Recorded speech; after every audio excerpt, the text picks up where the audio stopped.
when you speak of the era of where you come from, now you were the only one, and I know that the obstacles were a lot higher. Completely different circumstances than they are now. Like, and people still get a kick out of me, and I'm doing what you've done for this time, and it's a little easier, but I still get the funny look sometimes. They're not always ready to receive me, but you did it in a much more difficult time. And so do you consider what you did not only entertainment but activism? Yes. Okay. When I've been called everything but a child of God. They used to call me woo-woo and wah-wah. I didn't know either one of them. It was just a really strange situation, and they look and ask me, and see, most people don't know that I'm married. I've been married over 50 years. I have a wife and I have a son, but I don't talk about it because it's nobody's business. I'm a man like I have a right to have a child. I have a right to be married. Shut up. I have a right to be married. And I just thank God for allowing me to still be alive. I never knew that I would see 80. There's nobody in my family that ever lived to get this old. My sister's 86, I told her the other day, and she says, stop telling people my age. She said, I don't have no husband. I said, you ain't gonna get one either, girl. I said, you're 86, that don't make no difference. I said, thank God for letting you see 86. Women don't like for you to tell their age. Men don't care. But a woman, just keep my name out of your mouth. I'm 80 years old and I'm love it. I just never thought I would live to get 80. Woo!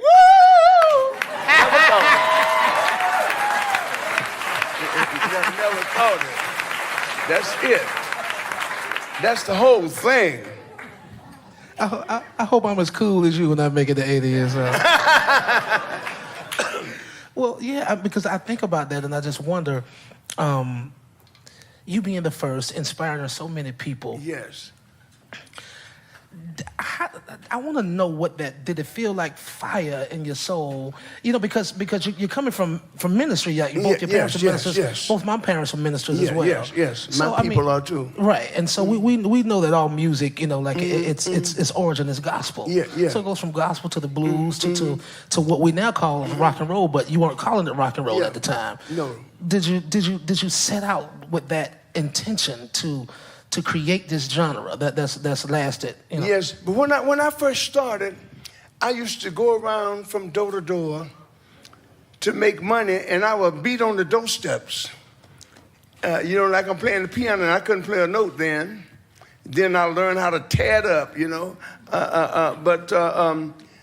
it just, I would make money. They'd give me 50 cents, $1, whatever, and I would go from place to place, trying to get some attention.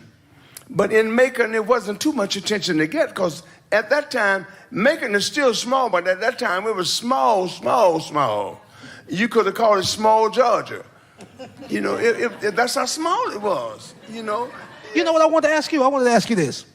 Now, I've heard, a lot of executives argue the fact that stars aren't born, they're made, right? But you got to know inherently what's a real record, what's real, what's genuine, so like how did you know like songs like Tutti Frutti and Long Tall Sally, and how did you know that those songs were hit records? I didn't know any of that. Now with Tutti Frutti, it was all Rudy. With Tutti Frutti, I used to walk around every day and I would say, wop papa loo bop a lop bam boom, and then everybody said, won't you shut up? You know the guys in the neighborhood, you make me sick, shut your mouth. And then what would really get me when you said, you big head, and I didn't like that because my head was big for real.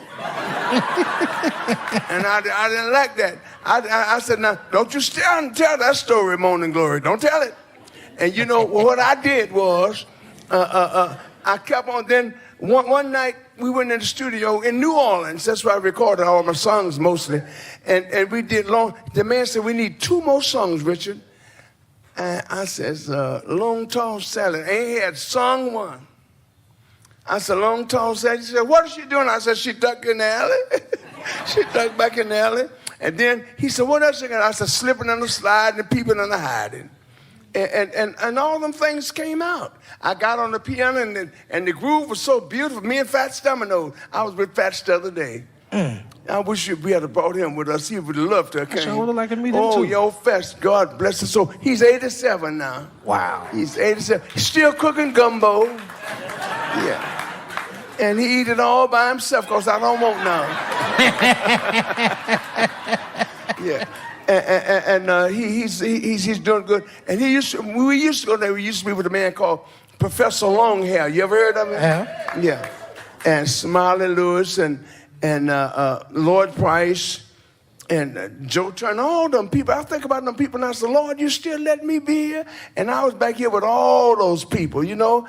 Marvin Gaye is my old buddy. And I just think about when Barry Gordy used to be with me, he didn't have no record company. He didn't have no company at all. In fact, I was the only company he had talking to me.